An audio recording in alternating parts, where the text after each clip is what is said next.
Hello YouTube, what's up, how's it going? I'm here for episode 4 of Rank It All, and this episode is going to be Linkin Park, and I have physical copies of only 6 of their 7 albums because one of their albums I will never buy because it's a pop album and I'm just not a fan of that album besides only the title track. But yeah, let's go and get started with this video.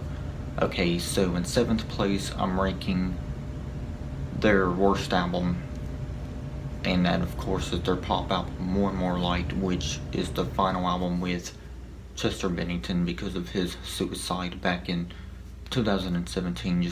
Just want to say rest in peace nonetheless though to Chester Bennington, because he had one of the best voices in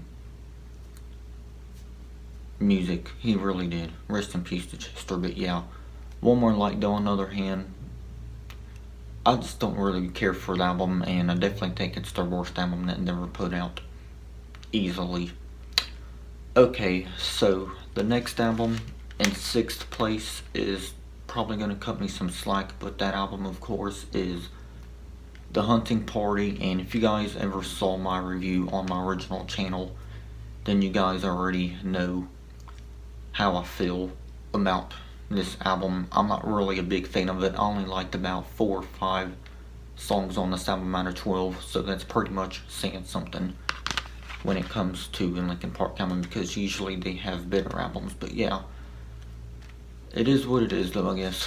Alright, next up in 5th place is 1,000 Suns. And now, this album is pretty good. It's a little bit different, but it's still a good album. It's better than One More Light and Hunting Party though, I know that for sure. And some of my favorites from this album are Burning in the Skies, When They Come For Me, Riches and Kings, Iridescent, The Catalyst, and The Messenger. Those are some of my favorites. Not all of my favorites from the album, but just some of my favorites. But yeah, this is a really good album, and I definitely think it's one of Linkin Park's most underrated albums, in my opinion. Just pretty good album. Not their best, but I still do like 1,000 Suns by Linkin Park. Alright, so next up in 4th place is their 2007 album, Minutes to Midnight. And now, this album, when I first heard some of the songs years ago from this album when I was younger, I really didn't care for it, but as I got older, I actually got to the album since I've gotten older. So yeah, this album though, it is definitely one of Linkin Park's best albums that they ever put out, but I'm ranking it in 4th place because the other albums that I have left to rank are better than this album. Not a bad album though.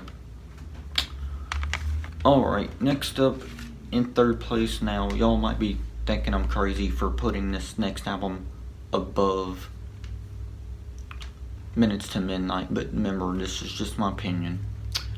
And of course, that album is 2012's album Living Things, and now this album is kind of similar to what they did with 1,000 Suns, but some of the songs on this are more like leaning towards electronic rock, and I didn't really mind that for this album because every song on this album is really good.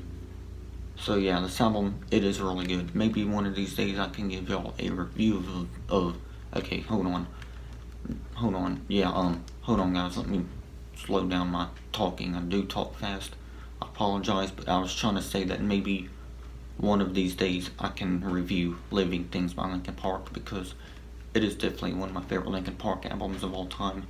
Just a really good album. Probably another album that I would think is very underrated. Okay, next up is the album Meteora, which is my 2nd favorite Linkin Park album of all time. What is there not to love about Meteora? What is there not to love about it? Because it's a classic, definitely should be in their top 3 or even top 2 Linkin Park albums of all time, of any fan of Linkin Park, including myself. So yeah, that's why I'm ranking it as my 2nd favorite Linkin Park album, because it's part of everybody's childhood, honestly. It really is. I mean, I even heard some songs from this album as a kid, like Numb. Numb was probably the only song I ever heard from the album when I was a kid, but as I got older, I grew into more of Linkin Park. I grew into Linkin Park's music more as I got older. So, yeah, definitely glad to have this album in my collection because what is there not to love about it? It's a classic. Really don't have much else to say about Meteora, but it is definitely a fan favorite for sure, in which it deserves because it's a fantastic album. Okay, and my favorite Linkin Park album is Hybrid Theory, their album from all the way back in the year 2000. And same goes with this album. What is there not to love about it? It's a new metal classic. Same goes with Meteor, a new metal classic. And my favorites from this album are Paper Cut, One Step Closer, Points of Authority, Crawling, Runaway, By Myself, In the End, and Pushing Me Away. Those are all my favorites from this album. But yeah, this whole album though is awesome. Definitely another new metal classic. I really don't have much to say about this album either, but it is a fantastic album overall. Definitely my favorite Linkin Park album, but Meteor isn't far behind in second place.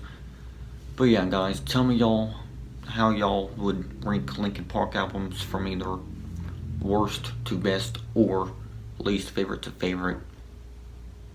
But yeah, other than that, y'all, this is all I got for episode 4 of Rank It All, and it's been Linkin Park. But yeah, other than that, y'all stay heavy, rock on, take care, God bless you guys, and I'm out. See you in the next one. Peace.